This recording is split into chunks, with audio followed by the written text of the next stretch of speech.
Year 1200. You've been walking for 3 days. Your boots are soaked through with mud, your back aches from sleeping under a tree, and the last thing you ate was a crust of bread you found at the side of the road 2 days ago. Then, through the fog and the smell of wet animals, you see it, a flickering orange light, the sound of men arguing, the low, rough scrape of a stringed instrument coming from somewhere inside. You push open a heavy wooden door and step into a medieval tavern. Forget everything the movies showed you. This place isn't full of jolly peasants clinking polished tankards while a bard plays in the corner. It's low-ceilinged and thick with smoke from a fire that never quite draws right. The floor is covered in straw that hasn't been changed in weeks. Everyone smells. Everyone, including you. But it's warm, and somewhere near that fire, something is cooking. You reach into your cloak and feel a single coin between your fingers. 1 silver penny. In England, in 1200, a common laborer worked from sunrise to sunset to earn that coin. 1 full day of back-breaking work for 1 small piece of silver. Against what working people actually earned, it carried the purchasing weight of roughly $80 to $100 today. So what could you do with it inside these walls? More than you'd ever expect. Let's find out. The first thing you'd smell when you walked into any medieval tavern wasn't food. It was ale, and a single silver penny could keep you drinking for an entire week.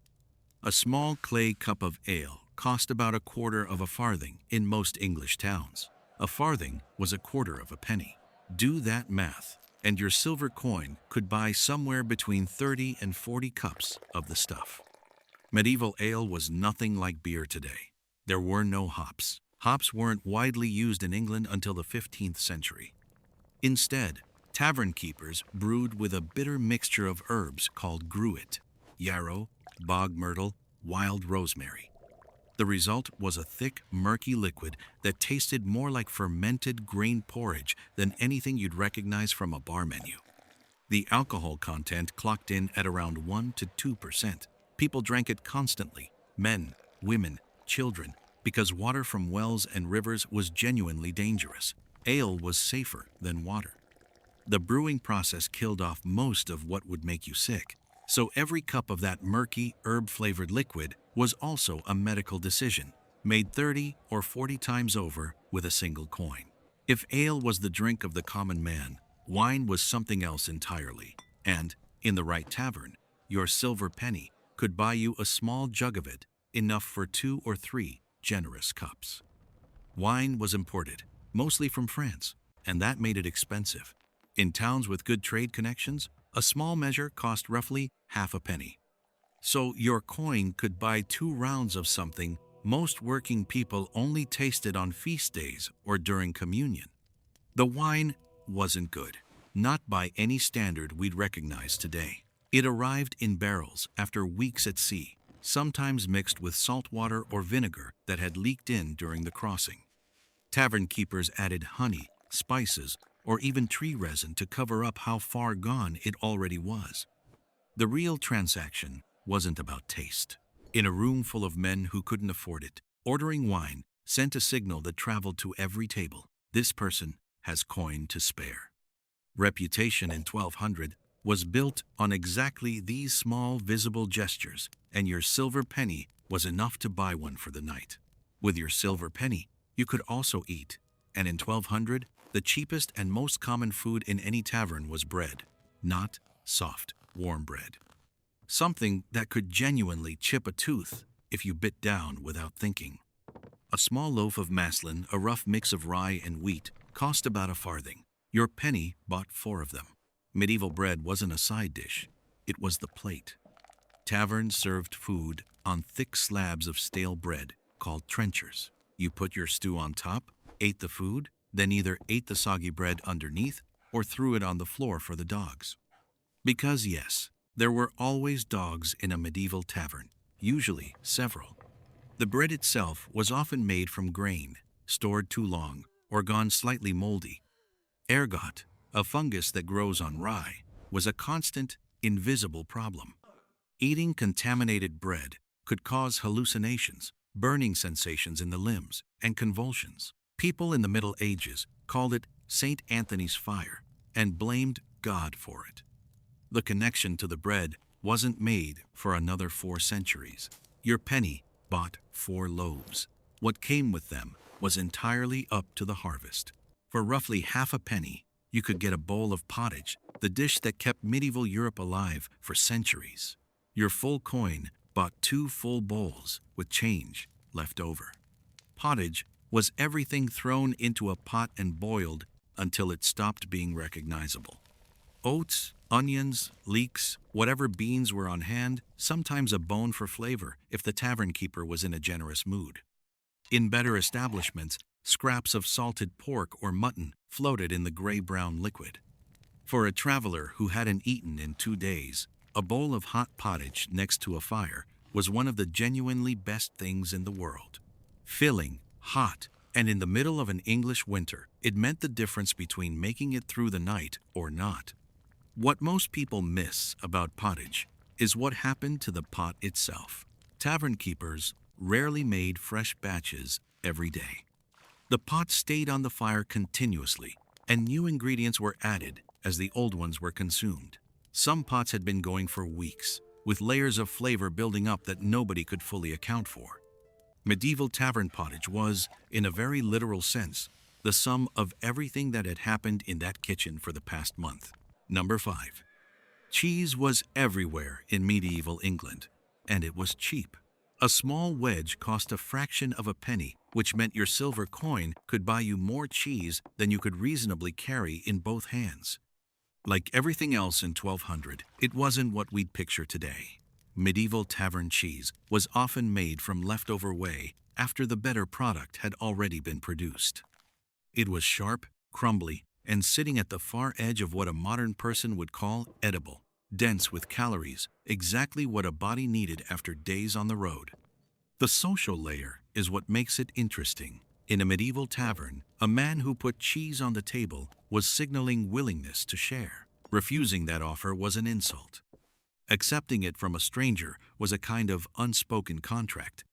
In a world where you had no way to verify who someone was, no documents, no records, no way to check if the man across the table was a merchant or a fugitive, these small gestures carried enormous weight. Breaking bread and sharing cheese was how 2 strangers told each other they weren't there to start trouble. The cheese cost almost nothing. What it communicated was priceless. After you'd eaten and drunk and still had coin left over and a reckless streak, you'd find your way to the corner of the room where men were crouched over a small wooden table, shaking cups and slamming them down with curses and laughter. Dice, the oldest gambling game in recorded history, completely illegal in most of England by 1200, the Crown had outlawed it because it led directly to debt, violence, and bodies. Which meant it happened every single night, in every tavern across the country, without exception. A single game entry cost a farthing, a quarter of your penny. Your full coin bought 16 rounds at the table. The most popular game was called Hazard, and the rules were close enough to modern craps that you'd recognize it within a few throws. Loaded dice were everywhere. Bone dice could be hollowed out and filled with lead on one side, guaranteeing certain numbers came up with suspicious frequency. There were no regulators, no gaming commissions, no one to complain to, just a candlelit corner, a handful of men who couldn't afford to lose, and a cup being slammed on a table. Whether you got cheated or not depended entirely on whether the man holding the cup thought you were the kind of person who'd do something about it afterward. Most nights, most men found out the hard way which kind they were. When the night got heavy and your legs stopped working, you could pay for a place to sleep. A straw pallet on the common room floor cost about a farthing. Your penny bought 4 nights. In practice, you picked a spot on the floor, layered with straw, that had absorbed the history of everyone who'd slept there before you. Beside you were strangers, pilgrims, merchants, soldiers between jobs, men who coughed through the night in ways you didn't want to think about. You slept with your coin inside your boot, because theft wasn't a risk, but a routine. Private rooms existed and cost significantly more. Sometimes a full penny just for one night. Calling them private was generous thin wooden partitions, no locks worth trusting, and the sounds of the entire building coming through the walls with perfect clarity. The detail that really puts you in the period. Bedbugs were so universal in 1200 that no one even mentioned them. They appear in complaints about particularly terrible inns, but their absence from most travel accounts tells you something. They were simply part of sleeping anywhere that wasn't your own home. A night without bites was the exception, and travelers who experienced one apparently didn't think it worth recording. Number 8. After weeks on the road, a hot bath ranked somewhere close to a religious experience. A full wooden tub with properly heated water cost roughly half a penny at bathhouses attached to larger taverns and inns. Your silver coin bought two. Most people in medieval England didn't bathe frequently, not out of ignorance about cleanliness, but because heating enough water for a real bath required firewood, labor, containers, and time that most households simply couldn't spare. A tavern with a bathhouse was genuinely providing a service that the majority of people couldn't replicate at home. The water was heated on a wood stove, and a less obvious detail is the queue. Whoever paid more went first and got the clean water. Later, customers bathed in water that had already been used. Exactly how many people used the same tub before the water was changed depended entirely on the establishment, and the water by the end of the queue told you everything about the kind of place you'd chosen to stop at. Your half penny bought a tub. Which tub and in which water was something you found out when you got there. On good nights, a traveling entertainer showed up at the tavern door. A farthing dropped into a wooden bowl bought you something that served as news broadcast, theater, gossip column, and history lesson simultaneously. Medieval minstrels weren't just singers. They were the primary mechanism by which information moved across a landscape, with no printing press and almost no literacy outside church walls. A good minstrel carried stories from town to town: who was at war, which lord had died, what miracle had supposedly occurred 3 counties over. In a world without written news, the minstrel's voice was the only wire service available. What rarely gets mentioned is the commercial side of slander. For the right price, a traveling singer would add a verse to his regular repertoire about a specific merchant's dishonest scales, or a lord's conduct in a specific battle 3 years back. Reputation in 1200 traveled primarily through song, and a man who couldn't control what the minstrel was singing had a serious and very public problem. Music moved through the same roads as trade, and it moved faster. Your farthing bought entertainment. Someone else's farthing might be paying for something aimed directly at you. Somewhere in the tavern, near the back or sometimes out in the adjoining yard, there was a woman who sold remedies. Dried herbs wrapped in cloth, small clay pots of ointment, vials of liquid that smelled sharp and impossible to identify. For a farthing, a quarter of your silver penny, you could get a treatment for fever, toothache, a cough that had been following you since autumn, or the stomach pain that started after the bad water 3 towns back. Your full coin bought 4 different remedies. Some of them worked. Willow bark for pain contained salicin, the compound we later synthesized into aspirin. Garlic has real antimicrobial properties. Generations of careful, painful trial and error had produced genuine knowledge about which plants did what to a human body. Sitting alongside those real remedies were powdered dried toad, instructions to rub the affected area with a dead man's hand, and recommendations to speak certain prayers backward at midnight. The line between herbal medicine and magical ritual wasn't a distinction anyone in 1200 was drawing. It was all operating within the same framework of cause and effect, tested through centuries of outcomes that people observed but couldn't explain. You paid your farthing, you took what was given, and sometimes, against all reasonable expectations, the fever broke. If you'd arrived on horseback, your coin started working before you even walked through the door. Stabling a horse, overnight hay, water, a secure enclosure with someone nominally watching it cost between half a penny and a full penny, depending on the establishment and how clearly your face showed that you needed the animal more than you needed to negotiate. Leaving your horse untethered outside was a guarantee of arriving somewhere on foot the next morning. Horse theft was among the most common crimes in medieval England and among the most severely punished. Getting caught could mean hanging from the nearest tree without a trial, which meant the people who did it had developed real skill at not getting caught. Tavern stables ran a quiet secondary economy.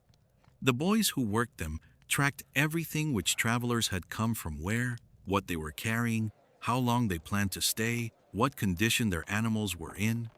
Smart innkeepers paid close attention to these reports, and certain travelers paid those same boys a separate sum to ensure specific details about their arrival stayed between them.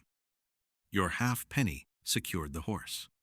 The information about your presence was a separate transaction, happening whether you knew about it or not. Here's one almost nobody considers: candles. In 1200, when the sun went down, darkness was absolute in a way that no one alive today has experienced. No electric light anywhere, no gas lamp, only fire, hearth, torch, or candle. In a tavern with shutters closed against a January wind, even the firelight only carried so far. A single tallow candle made from rendered animal fat, which smelled precisely as appetizing as that sounds, cost about a farthing. Your penny bought 4. Enough light to hold a private conversation in a corner, to read a letter if you were among the rare people who could, or simply to exist within a small, defined circle of visibility in a room full of people you hadn't chosen to share a night with. Beeswax candles burned cleaner, gave more light, smelled better, and cost significantly more. They belonged in churches and wealthy households. Tallow was what taverns provided and travelers purchased. But the arithmetic matters. 4 candles in a winter afternoon represented meaningful purchasing power. In a room where seeing the expression on someone's face across the table was the primary tool for assessing whether they intended you harm, light was a practical asset. Your penny bought it 4 times over. Your silver penny could also buy something with no price tag above the counter, but often worth more than everything else in the building. Information. Taverns were the intelligence networks of the medieval world. Merchants, pilgrims, soldiers, and fugitives all passed through the same rooms, and every single one of them carried news from somewhere the others hadn't been.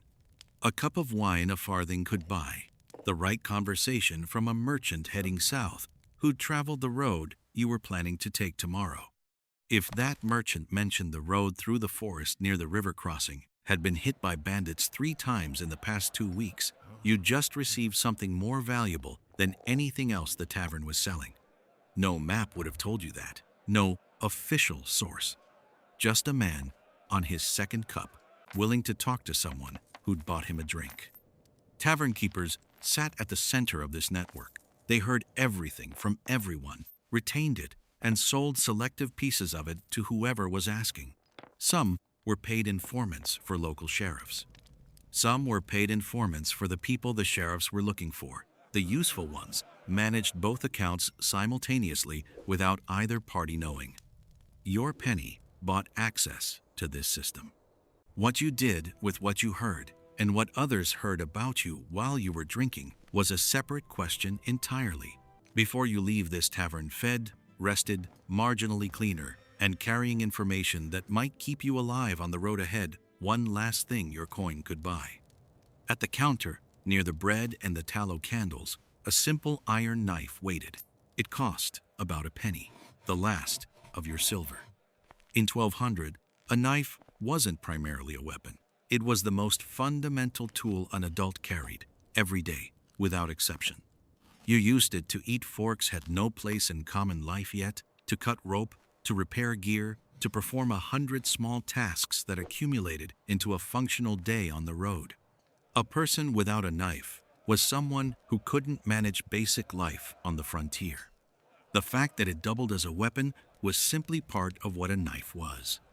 In a room full of strangers, some drunk, some with history from 3 towns back, some simply waiting for an opportunity, a blade at your hip wasn't aggression.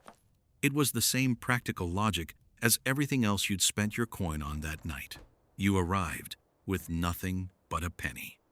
You'd eaten, slept, gathered intelligence, secured your horse, and you were leaving with iron in your hand and information in your head.